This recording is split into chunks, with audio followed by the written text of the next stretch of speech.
Thank you all for joining with us today. I've had the opportunity to meet earlier today with the Border Patrol, both at the local level as well as the national level. Also the opportunity to get a briefing from the Texas Department of Public Safety and the National Guard, as well as have the opportunity to fly over the region. As we were flying over the region, we did see people crossing the border illegally and making their way across the river onto the Texas side of the border. We saw an ICE detention center as well as other holding facilities. And obviously we are at this location now. In my briefing, I had the opportunity to speak to leaders at national local levels. I do want to thank people who are with us here today.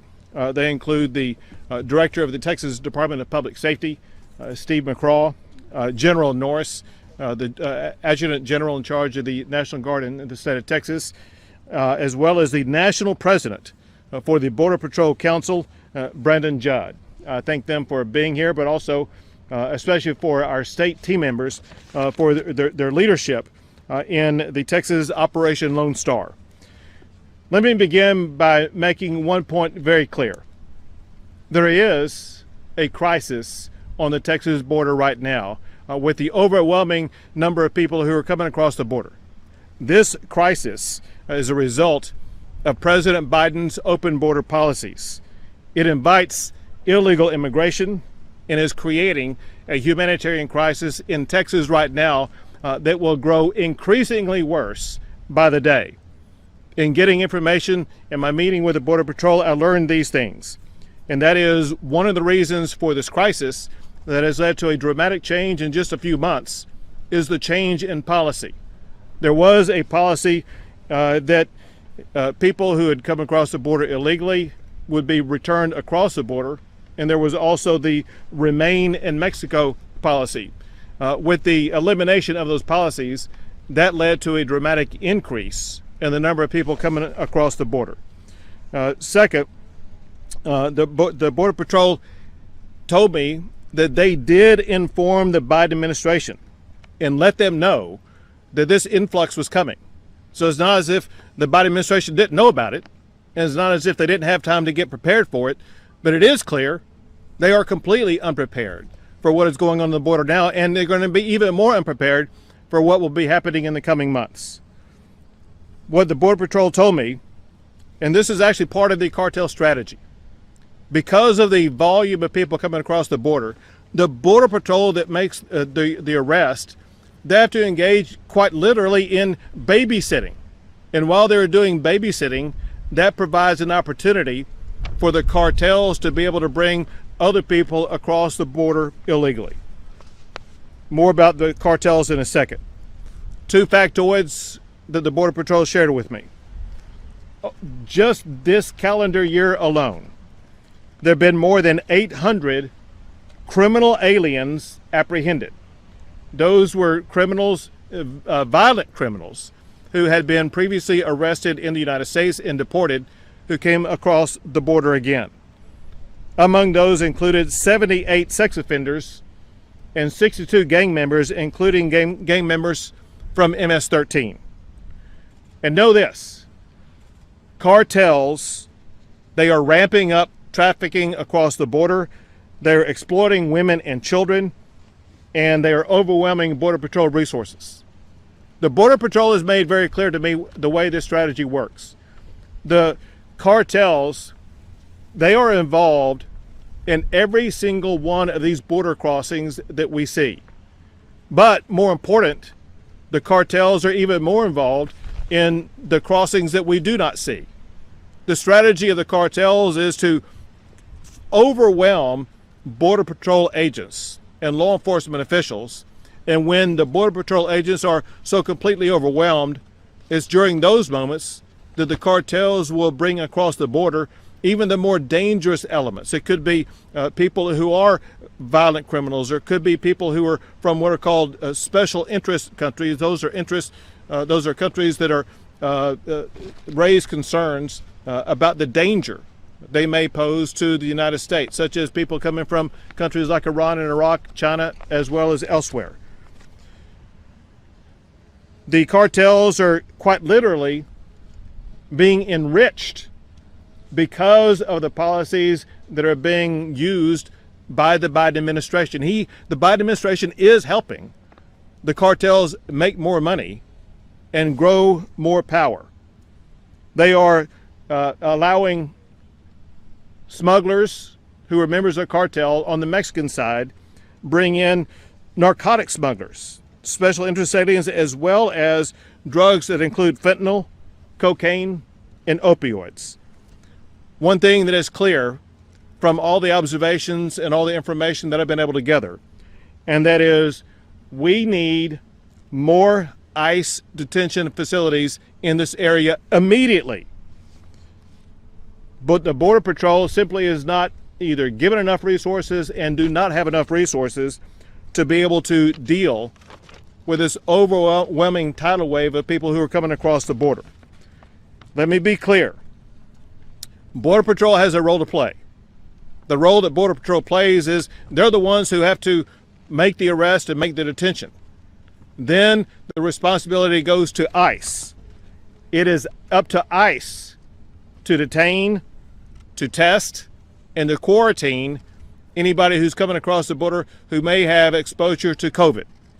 The Biden administration does not want to talk about ICE. The Biden administration is joining together with progressives, pretending that ICE is going to go away or be eliminated.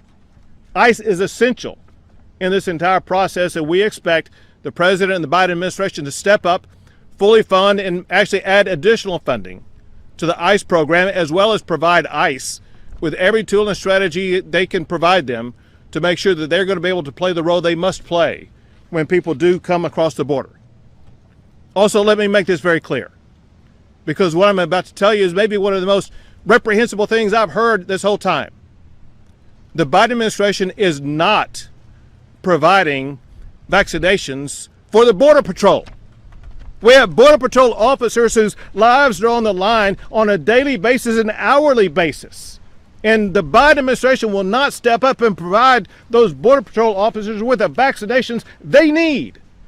The Biden administration should surge vaccines to Texas, to all men and women on the Border Patrol this week, and ensure that every Border Patrol officer in the state of Texas will be vaccinated this week. Anything less than that is the epitome of inhumanity. It's also clear, and it's been clear long before this administration, that the border-related issue is the federal government's job. But Texas is not going to shy away from stepping up and filling the gap that the federal government has left open. I've told you some of the stories, and there's so many more. My phone has been ringing off the hook from ranchers in this region and regions west of here about the dramatic increase in the number of people who are crossing their ranches and causing mayhem on their ranches. You got business owners, you got homeowners whose lives are being completely disrupted. And the Biden administration does not care about those ranchers, those homeowners, and the peoples whose lives are being disrupted. He does not care about Americans. He cares more about people who are not from this country. I need the Biden administration to step up and start providing the safety and security that Texans and Americans deserve. What Texas is doing, with the help of the Texas National Guard as well as with the Texas Department of Public Safety, we've launched Operation Lone Star. This is an operation that's going to be similar to what we've done in the past, where we provide a surge of resources to the border.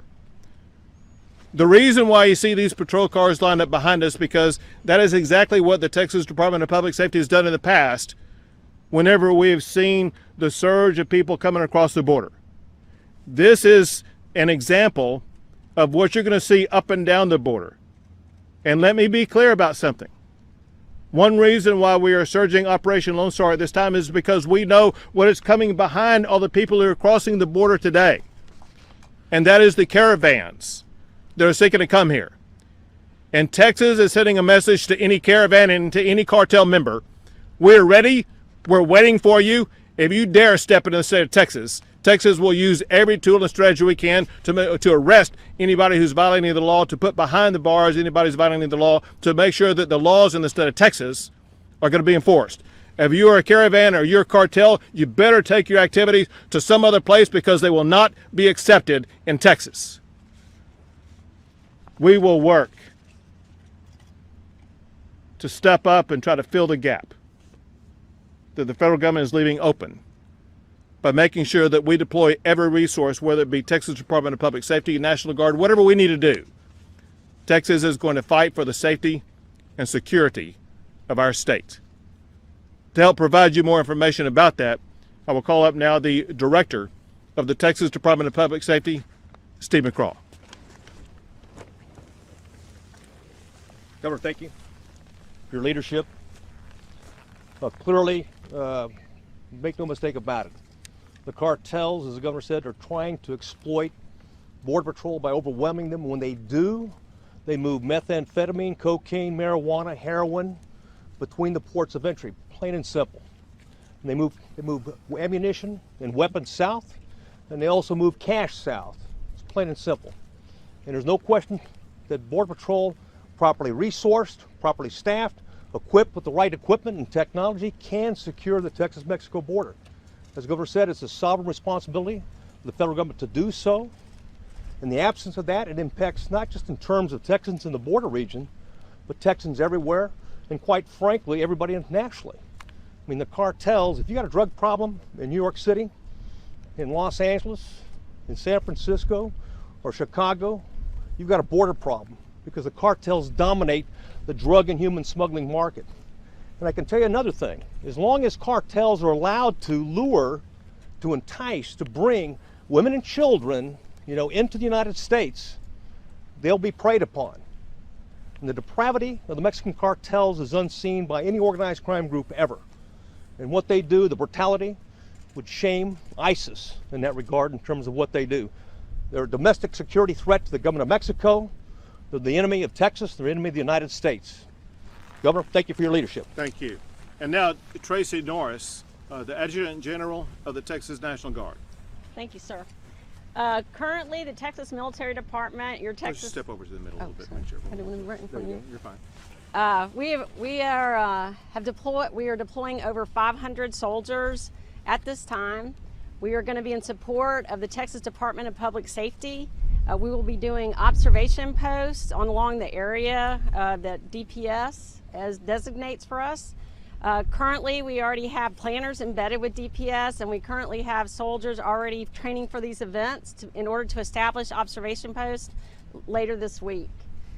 We have been supporting the border for our governor and then for our federal and state partners for over 15 years. Actually, over 100 of the soldiers that are going to be on this mission came off of the border at the end of last year, so we already have experience there again.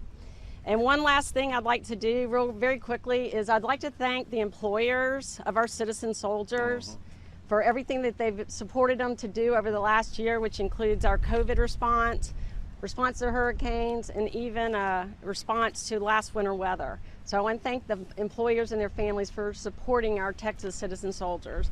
And we are Texans supporting Texans. Thank you, sir. Thank you, General.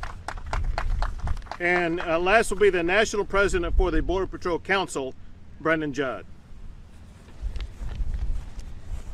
Thank you, Governor. It's very interesting and refreshing to be able to speak with an elected official that the first time that you meet with him, prior to this out here with us today, all he wanted to know was facts. No rhetoric, no opinion. He wanted to know facts. As a 23-year veteran of the Border Patrol, having been called upon to testify before Congress on 19 different occasions in the last 5 years, more than any other individual on border security that I'm aware of, he wanted to know facts, and I appreciate that. This is not a Republican versus Democrat issue. This is an issue that affects the American citizens, and Governor Abbott wants to be at the forefront. He wants to work across the aisle to fix this issue once and for all. He brought up the simple fact that policy today is allowing cartels to enrich themselves. It's allowing cartels to prey upon the innocent, women, children. Cartels, because of current policy, are allowed to go into countries like Guatemala, El Salvador, Honduras, and they're allowed now, because of policy, to advertise their services, encourage women and children to put themselves in the hands of these dangerous individuals that Commander McGraw talked about. We're seeing the abuse, we're seeing the rape, we're even seeing the murder of these innocent individuals because policy is allowing them to generate profit. Our policy should be about the American citizens, the U.S. citizens, and its protection. When we look at that, there are simple solutions.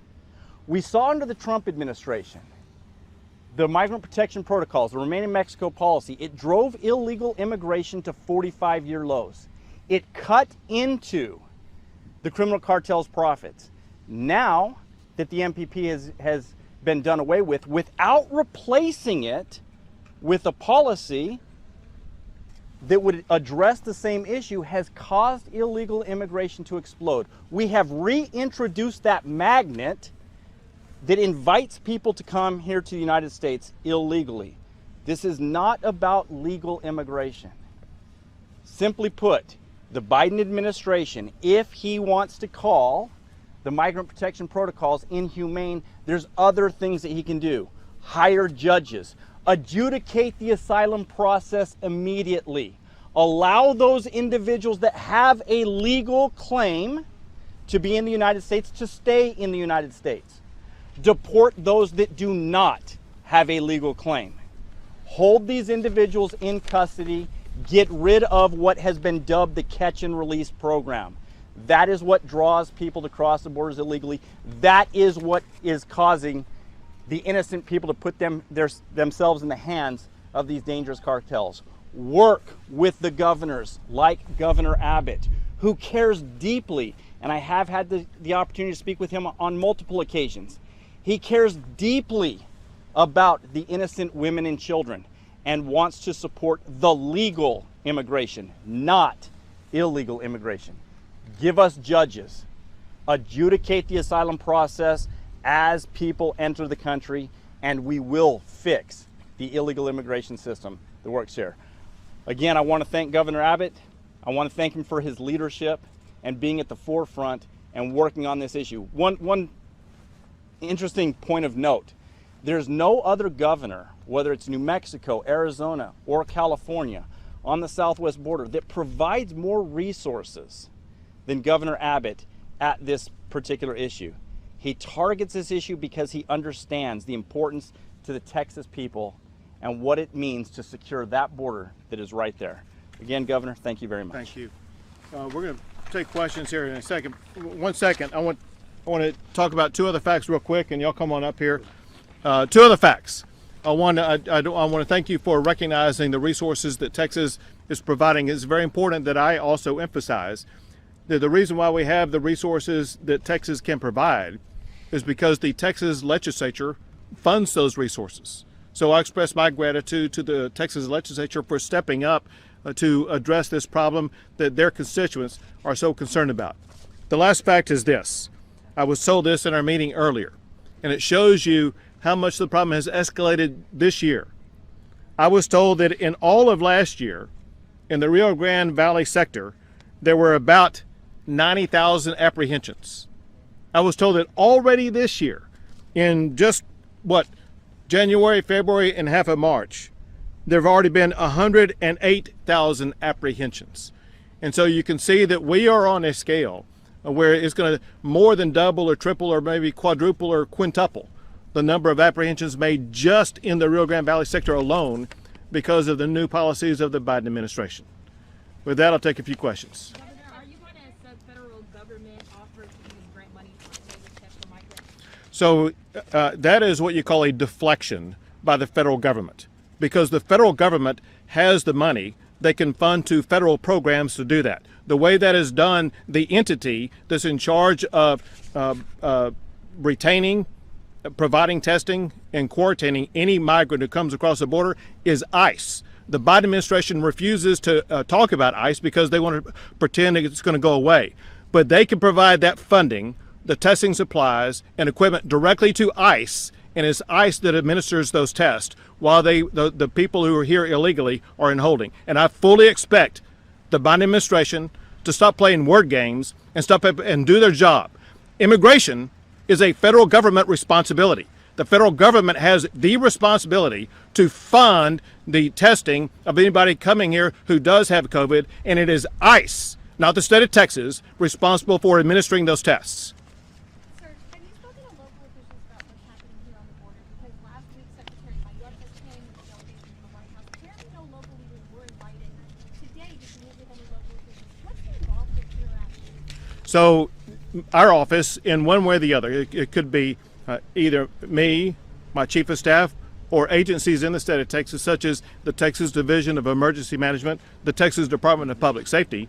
We remain in constant contact with local officials in this area, whether it be county judges, mayors, or law enforcement officials. And I'm speaking both for myself as well as agencies that are part of the state of Texas. Hi, question for DPS. Is that right? Sure. Last week you reported on an increased presence in Stark County for DPS.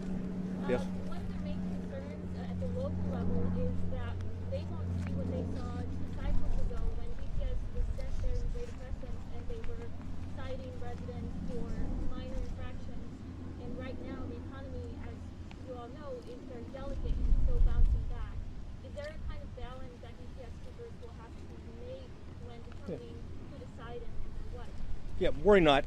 Though the surge right now that the governor ordered is being done by the 500 troopers that were assigned to the border, that have been to bar, they're part of the communities that live here, work here, and we've extended their work hours. We moved them from different locations, but they're part of the community.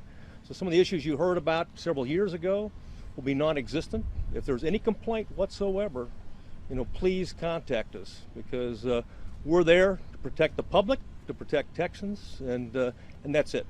And just to follow up, if you don't mind, Sure. the operation, like you said, there's 500, but they were already here, so that doesn't mean that they're going to be pulled from other areas? Right now, there's over 1,000, nearly 1,200 officers that are being used, and the governor has a discretion to deploy within those border regions. At any given, I'll put a caveat there. The governor may need to direct us to put more resources at certain locations that are based for a number of reasons that Border Patrol can't properly staff it. So that's a public safety, but I can assure you that the manner, the way we do these operations is really about crime prevention. It's not enforcement, it's not writing tickets, not citations, not DW, it's about crime prevention. And the best way you do that is at the river, and you highly visible resources, including troopers, but also tactical boats, special operations group, and we leverage technology, not like that UAV you see back here. We're using those as well, and the aircraft that the legislature's provided, the governor supported in terms of helicopters, fixed aircraft, so they have given us some resources that we can use all those capabilities, and the department does. Also, Jose, I want to answer both of these questions also. It's very important to understand that what the Texas legislature has done, they provided every session $800 million for the state to be able to address the border crisis. And through that $800 million, it has allowed the Texas Department of Public Safety to hire additional officers dedicated for the purpose of focusing on the border. Second, I want to send a message to Starr County, to Hidalgo County, to Cameron County, to every county. The purpose of DPS officers is not to target Texas residents, is to protect Texas residents. And they are here to make sure they do everything they can to go after the cartels and the cartel activity and making the community safer for Stark County, for Hidalgo County, for Cameron County, etc. Governor, at the beginning of your remarks, you mentioned that you saw when you were flying over some migrants crossing over. Can you describe what you saw in specific? Sure. So we saw as they were departing a raft, and a count that was made by the helicopter pilot, there were about 21 people in this particular group, and it looked like it would be what would be categorized as family units. They were groups of adults and some kids of different ages. The reason why I say so-called family units. I don't know if they're family members or not. We do know that sometimes they are family units, sometimes they are children who do not belong to a family, but it was both adults and children, a total of about 21 people. And this was, they were walking up a dirt road after getting off a raft that was pulled back to the Mexican side. Just to follow up on that, over the weekend we saw this visit with Secretary Mayor that at the West State area, no media was allowed to be part of that, and nobody knew. We sort of found out at last minute. Does that send a message that the federal government in some way is sort of hiding what's taking place? I do believe that the Biden administration wants to downplay the severity of what's going on.